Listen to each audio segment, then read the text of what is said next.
Hey friends, tonight we're sinking into something colder than a winter hospital room, something quieter than a lobotomized mind. The story of the lobotomy, that miracle surgery that promised to erase suffering, but often erased the person instead.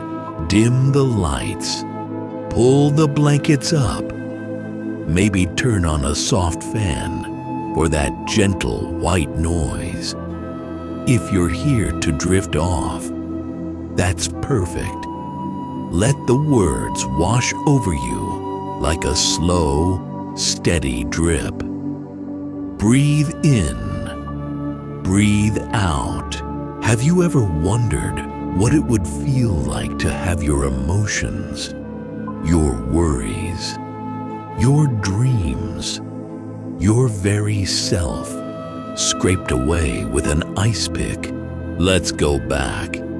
You've just woken up in 1949. You wake up in 1949. You're a woman in your late 20s or early 30s. Maybe you're a mother, a wife, or just someone who feels too much. Your doctor calls it anxiety, or hysteria, or depression. Sometimes it's involutional melancholia. The words change, but the solution stays the same. A quick, simple procedure. They call it a lobotomy. You don't know much about it. The newspapers call it revolutionary.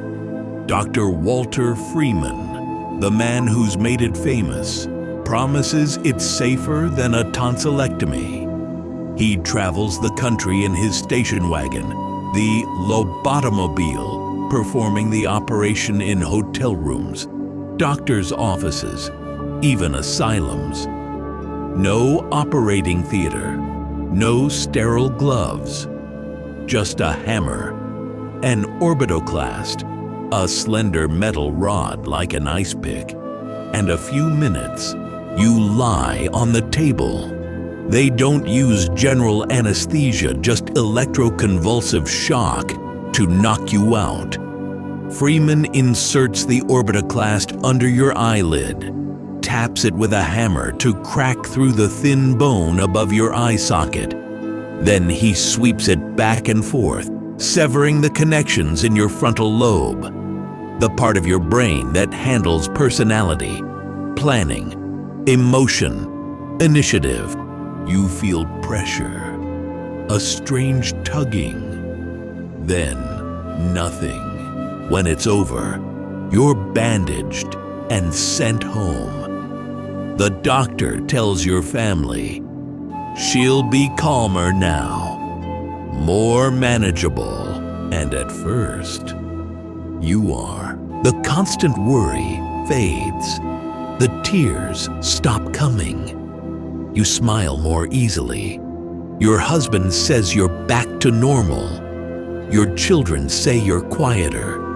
You sit in your perfect suburban living room, staring at the wall, feeling nothing. Not sad, not happy, just there. But something is missing.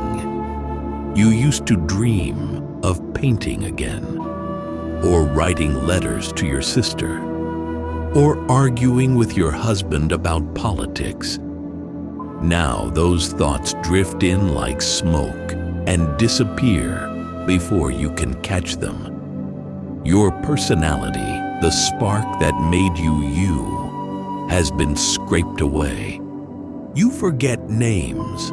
You laugh at the wrong moments.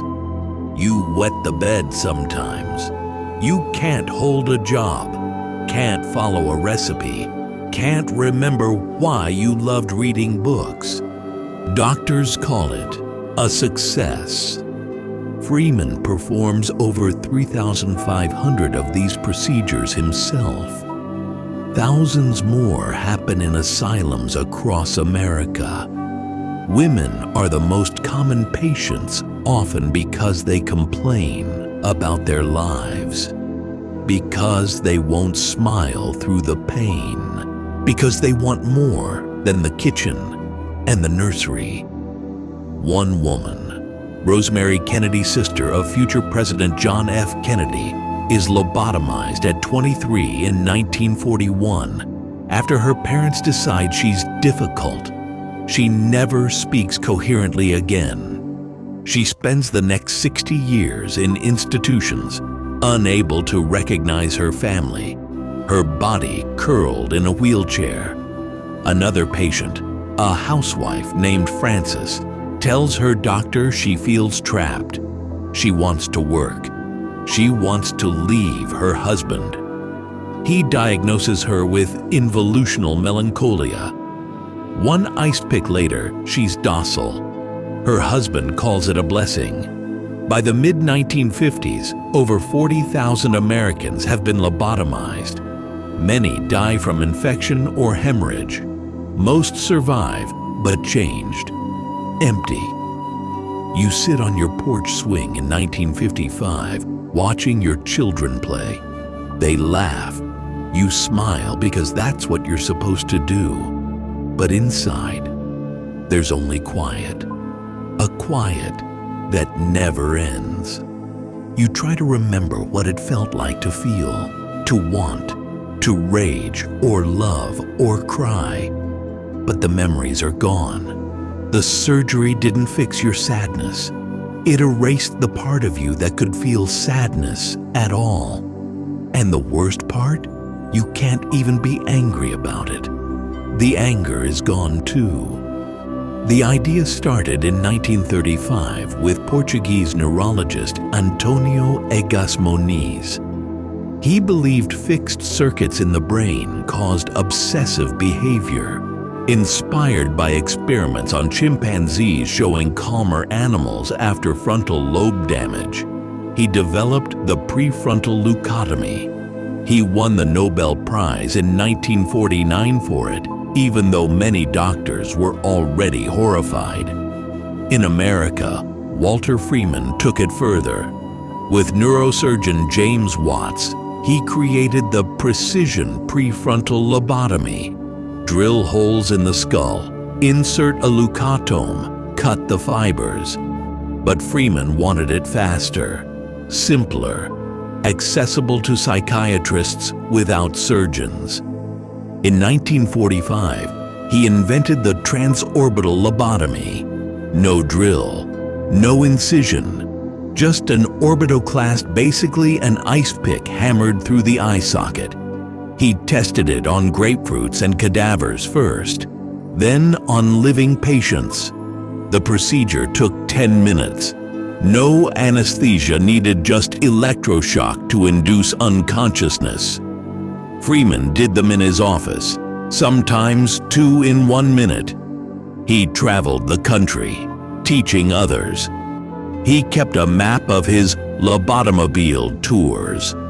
By 1951, nearly 20,000 lobotomies had been performed in the US. Worldwide, tens of thousands. In the UK, proportionally even more. Freeman claimed success rates of 85%, but the reality was different. One study of his early cases, 63% improved, 23% unchanged, 14% worse or dead. Many survivors developed seizures, incontinence, apathy, childlike behavior. They called it post-leucotomy syndrome. Patients became passive, emotionless, unable to plan or feel deeply. Some became incontinent, some violent, some reduced to vegetative states. You lie in bed at night, staring at the ceiling. Your husband sleeps beside you. You know you should feel something: love, resentment, anything. But there's only blankness. The surgery promised to make you manageable. It made you invisible, even to yourself. The peak came in the late 1940s.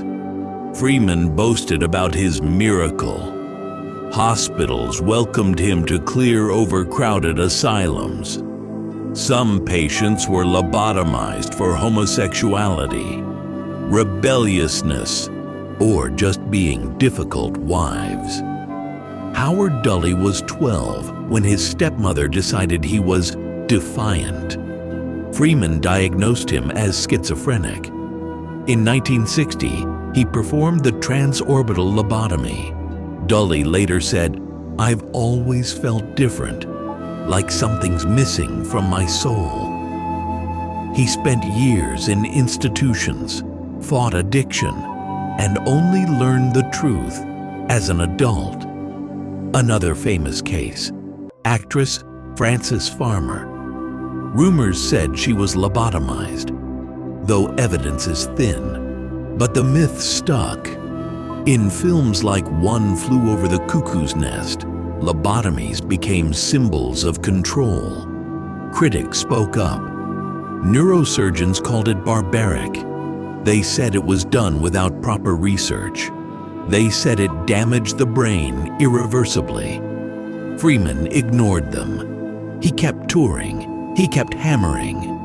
You think about the woman you used to be, the one who felt everything, who cried at night because life felt too small, who wanted more.